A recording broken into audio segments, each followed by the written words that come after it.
What does introversion mean to you, and why is this topic so important to you, Marissa?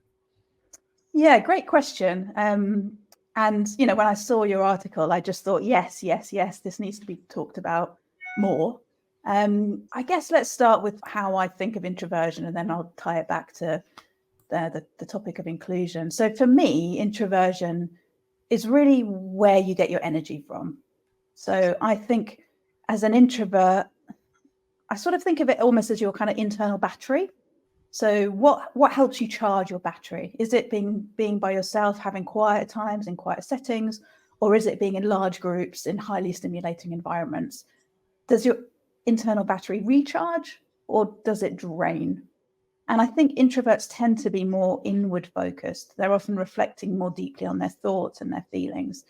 But I also think there are lots of misconceptions about introversion. The point about the spectrum that you made earlier is absolutely spot on. And I think we're all unique beings. And I don't think anyone can be defined by their introversion or their extroversion. I think there's a whole host of factors that influence who we are as individuals. And it's also interesting to look at how maybe our kind of inward and outward focus varies over the years as we sort of go through different generations. So babies, when they're first born, are totally inward focused. You know, it may not feel like it as a new parent, but babies who, when they're first born, they sleep for 18 hours a day. They're totally in kind of inwardly focused. As you become toddlers, we suddenly start exploring the world, and we're suddenly looking outwards much more. As teenagers, we can suddenly become a bit more inward, reflecting more on our thoughts. As adults, we grow in confidence and our kind of place in the world, and we have more of an outward focus. And then as we age, sometimes people become a bit more kind of inward focused. Maybe they lose some of their sort of maybe hearing or sight or physical abilities. People could become a bit more kind of inward focused. So I do think the spectrum's important, and the context and the situation, and even where we are, you know, how old we are in our kind of life journey is really important.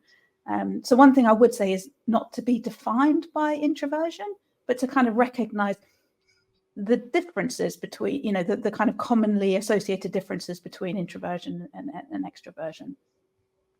It was really interesting, some of the misconceptions around introversion, and how, you know, shyness and loneliness are sometimes associated with introversion. I did a search in an image library for introvert, and it came up with shy and lonely as kind of descriptors. And I just thought, but they're completely different things. But there is this kind of association.